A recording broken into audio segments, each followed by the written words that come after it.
வணக்கம். அர்ச்சுனாண்ட எழுச்சியும் வீழ்ச்சியும். அர்ச்சுனாண்ட எழுச்சியும் வீழ்ச்சியும் என்ற இந்த அதிரடி அலசலை எங்களுடைய தகவல் சேகரிப்பு தரவுகளுக்கு அமைவாக நாங்கள் ஒரு ஆய்வு செய்யலாம் என்று நினைக்கின்றேன். இந்த அர்ச்சுனாண்ட மனிதன் ஒரு தனி மனிதனாக இந்த ஒரு யுத்தத்தை செய்ய வெளிக்கிட்டிருக்கின்றார். அந்த தனி மனிதனாக அவர் யுத்தத்தை செய்ய வெளிக்கிட்ட போது லட்சக்கணக்கான கோடிக்கணக்கான மக்கள் அவருக்கு பின்னால் அணிதிரண்டிருக்கின்றார்கள். அர்ச்சுனாண்ட வேட்டைகள் சாவகச்சேரி, மன்னர் இவ்வாறு தொடர்ந்து கொண்டே இருக்கின்றன. இந்த வேட்டைகளில் அவர் வேட்டையாடிய வெற்றிகள் எண்ணில் அடங்காதவை, உங்களுக்கு தெரியும். அர்ச்சுனாண்ட இந்த வெற்றிகளுக்கு பின்னால் நிறைய மக்கள் கைகோர்த்திருக்கின்றார்கள். நான் திரும்பவும் சொல்கிறேன், லட்சக்கணக்கான கோடிக்கணக்கான மக்கள் அர்ச்சுனாண்ட இந்த வெற்றிகளுக்கு பின்னால் கைகோர்த்து கொண்டு தெரிந்திருக்கின்றார்கள், கைகோர்த்திருக்கின்றார்கள். சாவகச்சேரியில் லட்சக்கணக்கான மக்கள் ஒன்று கூடியிருந்ததை நீங்கள் அந்த காணொலியிலூடாக அறிந்திருப்பீர்கள். அதன் பின்னர் அர்ச்சுனாவுக்கு பல்வேறு பிரச்சனைகள் வந்து சற்று அர்ச்சுனா அந்த பேசு பொருள் அடங்கி இருக்கின்ற சந்தர்ப்பத்தில் அர்ச்சுனா மீண்டும் மன்னார் மருத்துவமனைக்கு சென்று அங்கு நடந்த அது சம்பந்தமான பிரச்சனைகள் சம்பந்தமாக ஆய்வுகளை மேற்கொண்டிருந்தார். அங்கேயும் நிறைய வெற்றிகள் கிடைத்திருக்கின்றன. அர்ச்சுனா வெற்றி பெற்றார் என்றதுக்கு அப்பால் அங்கே ஊழல்கள், லஞ்ச ஊழல்கள் தலைவிரித்து ஆடுகின்றன. இன்றைய இலங்கையை பொறுத்தளவில் லஞ்சம் ஊழல்களால் மூழ்கி போய் அந்த மூழ்கின நீருக்குள்ளே இருந்து வெளியில் வர முடியாமல் தவித்து கொண்டிருக்கின்ற அப்பாவிகளைத்தான் காணக்கூடியதாக இருக்கிறது. அந்த அப்பாவிகளில் ஒருவர் தான் இந்த அர்ச்சுனாவாக காணப்படுகிறார். அர்ச்சுனா விழ எழுகின்றார். அர்ச்சுனா எழும்போது எல்லாம் திருப்பி தள்ளி விழுத்தி கொண்டே இருக்கின்றார்கள். சேத்துக்குள்ளே அவர் விழ எழுந்து கொண்டே இருக்கின்றார். இந்த நிலையில் அர்ச்சுனா ஆரம்பத்தில் தன்னுடைய மருத்துவ தொழிலுக்காகத்தான் போராடினார். ஆனால் அங்கே அரசியல் விளையாடியதன் காரணமாக இந்த ஒரு சாதாரண ஒரு மனிதனுடைய தொழில் ரீதியான அடிப்படை உரிமைகளை கூட பெற்றுக்கொள்ள முடியாத சூழ்நிலையில் அவர் அடுத்த கட்ட நடவடிக்கையாக அடுத்த கட்ட கால் தூக்கி வைக்கின்ற ஒரு காலை தூக்கி வைத்த இடம்தான் அரசியல். அந்த அரசியல் அவர் தவிர்க்க முடியாத அளவுக்கு தான் அந்த அரசியலுக்கு இறங்கியிருக்கிறார். காரணம் என்னென்னு சொன்னால், இந்த நாட்டின் அனைத்தையும் தீர்மானிக்கிறது அரசியல். அப்போ ஆரம்பத்தில் பல லட்சக்கணக்கான கோடிக்கணக்கான மக்கள் ஆதரவு கொடுத்திருக்கின்றார்கள். அர்ச்சுனா அரசியலுக்குள்ளே இறங்கினதன் பின்னர் அவருக்கான ஆதரவு தளம் குறைந்து கொண்டு வருகின்றன. அது யதார்த்தமானது. ஏனென்று சொன்னால், இந்த நாட்டின் 75% மக்கள் அரசியலோட பின்னி பிணைந்தும் ஏதோ ஒரு வகையில் அரசியல் சாக்கடைக்குள்ளே இருக்கிறதான் நாங்கள் காணக்கூடியதாக இருக்கிறது. ஒரு கட்சி சார்ந்தவர் என்று சொன்னால் அந்த கட்சி சார்ந்தவர் அவருடைய மனைவி, அவருடைய பக்கம், மனைவியின் பக்கம் என்று சொல்லி அங்கே நூற்றுக்கணக்கான உறவுகள் கட்சி சார்ந்தவர்களாக இருக்கின்றார்கள். இந்த நூற்றுக்கணக்கான உறவுகளும் ஆரம்பத்தில் மருத்துவர் என்ற ரீதியில் கொடுத்த அந்த ஆதரவு அர்ச்சுனா மருத்துவர் அந்த நிலையில் தாண்டி தன்னுடைய அடுத்த கட்ட நடவடிக்கைக்கு அவர் கால் தூக்கி வைத்த இடம்தான் அரசியல். அந்த அரசியலுக்கு இறங்கினோடனே நிறைய மக்களால் ஜீரணிக்க முடியவில்லை, அவர்களால் ஏற்றுக்கொள்ள முடியவில்லை, அவர்களால் தாங்கி கொள்ள முடியவில்லை. காரணம் என்னென்று சொன்னால், அர்ச்சுனாவுக்கு அவ்வளவுக்கு கிடைத்த ஆதரவு, இளம் சமூகத்தில் இருந்து அர்ச்சுனாவுக்கு கிடைத்த ஆதரவு இந்த உலகத்தில் எவருக்கும் கிடைக்கவில்லை என்றுதான் நாங்கள் கூறலாம். அந்த அளவுக்கு அர்ச்சுனா மீது மக்கள் ஆதரவு கொண்டிருக்கின்றார்கள். அதன் பின்னர் தான் நாங்கள் பார்த்தோம் என்று சொன்னால், நான் இப்போ முதல் சொன்ன கருத்தை திரும்பவும் சொல்ல வாரன். அந்த அரசியலுக்குள்ள உறவுகள் என்று எல்லோரும் இருக்கிறதன் காரணமாக, உதாரணமாக ஒரு இப்போ நான் ஒரு அரசியல்வாதி, எனக்கு பின்னால் என்னுடைய மனைவி என்னுடைய ஆக்கள் என்று சொல்லி நூற்றுக்கணக்கானவர்கள் இருக்கிறார்கள். அப்போ இன்னொரு தான் அரசியலுக்கு வர என்னுடைய பரம்பரை, என்னுடைய வழிவந்தவர்களும் மனைவியின் வழிவந்தவர்களும் அதை ஏற்றுக்கொள்ள மாட்டார்கள். அப்போ இவ்வாறு அர்ச்சுனாவுக்கு ஒரு எதிர்ப்பலை உருவாகிறது. இதைவிட மருத்துவ மாஃபியாக்கள் என்று இருக்கின்றார்கள். மருத்துவ மாஃபியாக்கள் என்ற பின்புலங்கள் என்று சொல்லி அங்கேயும் நூற்றுக்கணக்கான ஆயிரக்கணக்கான பேரிஷுகள் இருக்கின்றார்கள். இந்த அடிப்படையில் அர்ச்சுனாவுக்கு திட்டமிட்ட ரீதியில் ஒரு களங்கம் ஏற்படுத்துவதற்கான ஒரு தொடக்க புள்ளியாக இந்த அரசியல் பயணத்தை பயன்படுத்தியிருக்கின்றார்கள். உதாரணமாக கட்சி சார்ந்தவர்கள் தங்களுடைய உறவினர்கள் அனைவரையும் வைத்து அர்ச்சுனாக்கு எதிரான ஒரு எதிர்ப்பலையை ஏற்படுத்துகிறார்கள். அதாவது அது கருத்து ரீதியாகவோ அல்லது செயல் ரீதியாகவோ அந்த எதிர்ப்பலையை உருவாக்குகிறார்கள். அதே போல் கட்சி சார்ந்தவர்களும் கட்சி ரீதியாக அர்ச்சுனாக்கான எதிர்ப்பலைகளை உருவாக்குகிறார்கள். அப்போ இதை தவிர்க்க முடியாத ஒன்று.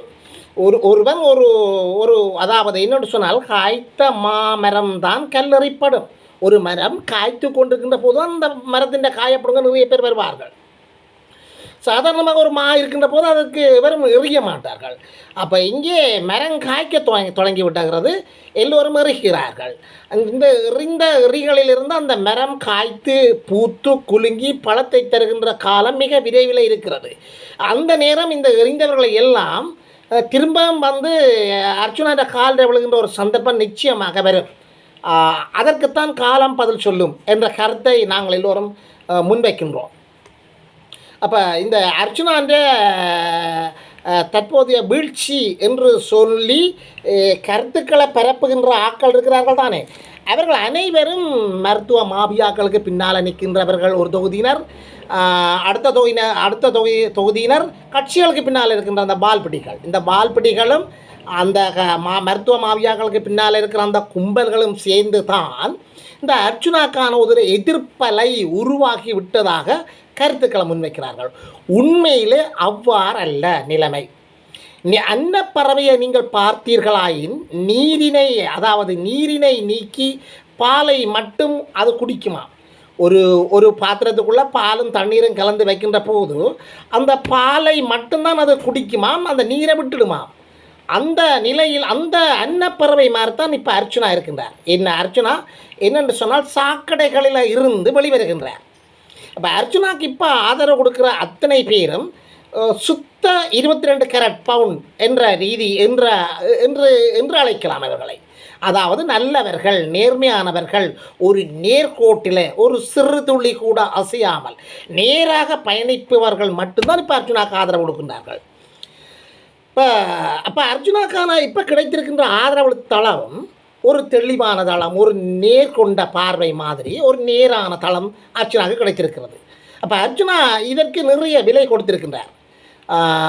அதாவது இப்பொழுது அர்ச்சுனாவுக்கு கிடைத்திருக்கின்ற அந்த ஆதரவு பலம், அந்த ஆதரவாளர்கள் அந்த அர்ச்சுனாவை பற்றி அர்ச்சுனான்ற பின்புறத்தில் நிற்கின்றவர்கள் அனைவரும் ஒரு நேர்கொண்ட பாதையில் இருக்கின்றவர்கள். அதாவது கட்சி சாராதவர்கள், அதாவது சாக்கடை, அதாவது எங்களுடைய 2009க்கு பின்னர் வந்த கட்சிகள், தமிழ் மக்கள் சம்பந்தப்பட்ட கட்சிகள் சாராதவர்களும் 2009க்கு பின்னர் வந்த மாஃபியாக்களின் பக்கம் சாராதவர்களும் ஒரு நேரான பாதையில் ஒரு தமிழனுக்கு விடிவு வேண்டும், சரியான நேரான ஒரு நேர்மையான ஒரு தெளிந்த ஒரு விடுதலைக்காக போராடுகின்றவர்கள் மட்டும்தான் இப்பொழுது அர்ச்சுனாக்கு பின்னாலே எஞ்சி இருக்கின்றார்கள். ஆகவே இந்த இப்போ இருக்கிற அர்ச்சுனாக்கு பின்னால் இருக்கிற அத்தனை பேரும் அசல் 22 கேரட் தங்கத்துக்கு ஒப்பானவர்கள். அப்போ இப்போ அர்ச்சுனாக்கு பின்னால் இருக்கிறவர்கள் அத்தனை பேரும் தங்கக்கட்டிகள். அப்போ இவ்வளோ நாளும் இருந்தது அந்த தங்கக்கட்டிக்கு இருந்த இரும்பு, பித்தளை, வெள்ளி, அலுமினியம் போன்றவை இவ்வளோ காலம் இருந்திருக்கிறார்கள். இவையெல்லாம் நீக்கி இப்போ தனியாக 22 கேரட் நகை தங்கத்தை அர்ச்சுனா எடுத்திருக்கின்றார். ஆகவே அர்ச்சுனா எழுச்சி பெறுகின்றாரே தவிர வீழ்ச்சி அடையவில்லை. நாங்கள் இப்போ இன்னொரு பக்கமாக பார்க்க போனால் இவ்வாறான சூழ்நிலையில் கூட அர்ச்சுனாவுக்கு சேறு பூசுவதற்காக சிலரை திட்டமிட்ட ரீதியில் இறக்கி இருக்கின்றார்கள். அதாவது மருத்துவ மாஃபியாக்கள் சம்பந்தப்பட்ட ஆக்களை இறக்கி இருக்கின்றார்கள். அதாவது சமூக வலைத்தளங்களில் திட்டமிட்ட ரீதியில் தவறான கருத்துக்களை எழுதும்படி அவர்களுக்கு பல லட்சக்கணக்கான காசுகளை கொடுத்திருக்கின்றார்கள். இதைவிட கட்சி சார்ந்தவர்கள் பல லட்சக்கணக்கான கோடிக்கணக்கான காசுகளை கொடுத்து அர்ச்சுனாக்கான எதிர்ப்பலைகளை ஏற்படுத்துவதற்கான முனைப்புகளில் ஈடுபட்டு விட்டார்கள். ஆகவே ஒரு தனி மனிதனாக அர்ச்சுனா செல்கின்ற அந்த பாதை ஒரு நேர்கொண்ட பாதை என்பதுதான் தற்போதைய ஆய்வாளர்கள், சமூக ஆய்வாளர்களின் முடிவுகளாக காணப்படுகின்றன. இன்னொரு பக்கம் நாங்கள் எடுத்துக்கொண்டால் இந்த அர்ச்சுனான்ற செயற்பாடுகளை பார்த்தீர்களானால் எமது சங்க காலம், எமது தமிழர் பாரம்பரியம் அல்லது அதற்கு முற்பட்ட வரலாறுகளில் காணப்பட்ட ஒரு நேர்மையான அரசர்களுக்கு சமனாக காணப்படுகிறது. நூர்ஜஹான், ஜஹாங்கீர் வரலாறுகளை நீங்கள் எடுத்துக்கொண்டீர்களானால் நூர்ஜஹானினுடைய அழகிய மனைவி ஒரு தெருவில் நின்றவனை சுட்டு விட்டாள். அங்கே அந்த நூர்ஜஹான் தன்னுடைய மனைவிக்கு மரண தண்டனை விதிக்கின்றார். அதே போல் தேர்ச்சிலில் அகப்பட்ட தன்னுடைய மகன் ஓடி சென்ற தேர்ச்சிலில் அகப்பட்ட பசு கன்றுக்காக தன்னுடைய மகனையே தேர்காலில் இட்டு கொல்லும்படி தீர்ப்பு வழங்கியிருக்கின்றார் ஒரு அரசன். இதை இப்படி நூற்றுக்கணக்கான அரசர்கள் தங்களுடைய இரத்த உறவுகள் தவறு செய்தால் கூட அதுக்கு தண்டனை விதித்திருக்கின்றார்கள். இந்த அர்ச்சுனாவும் இதே பயணம் தான் செய்கின்றார். அதாவது நடந்து வந்த சரியான பாதையை தான் பின்பற்றுகின்றார்கள். அர்ச்சுனா அந்த இளமை பருவத்தை பற்றி ஒருவர் கூறுகின்ற போது சொல்கின்றார், அவர் படிக்கின்ற காலத்தில் ஆசிரியர்கள் தவறு விட்டால் கூட அதை சுட்டி காட்டக்கூடிய அந்த நேர்கொண்ட பார்வை அவரிடம் இருக்கிறது. இப்போ கூட அவர் பல்வேறு இடங்களில் சொல்லியிருக்கின்றார். நீங்கள் கேட்டிருப்பீர்கள், தன்னுடைய தந்தையோ அல்லது தன்னுடைய சகோதரனோ யார் தவறு செய்தாலும் குற்றமே தான். ஆகவே அர்ச்சுனான்ற பாதை ஒரு உலகத்தில் எந்த ஒரு மனிதனும் பின்பற்றாத ஒரு நேர்கொண்ட பாதை. அந்த நேர்கொண்ட பாதையில் அர்ச்சுனா என்ன சொல்கிறாருனால், எனக்கு பின்னால் வாரவர்களை நான் ஏற்றுக்கொள்கின்றேன், வராதவர்கள் நீங்கள் இல்லுங்கள், பிரச்சனை இல்லை என்று சொல்கின்றார். ஆகவே அர்ச்சுனா போகும் பாதை நேர்கொண்ட பாதை. அந்த பாதையில் நேர்கொண்டவர்கள் மட்டும் பயணியுங்கள். பைத்தியக்காரர்கள், கொடியவர்கள், கொலைகாரர்கள், கெட்டவர்கள், மற்றவர்களுக்கு தீங்கிழைப்பவர்கள், இதே உடல் ஃபுல்லாக நஞ்சால நிறைந்தவர்கள் இவரும் அந்த பாதைக்கு பின்னால் பயணிக்க தகுதியற்றவர்கள்.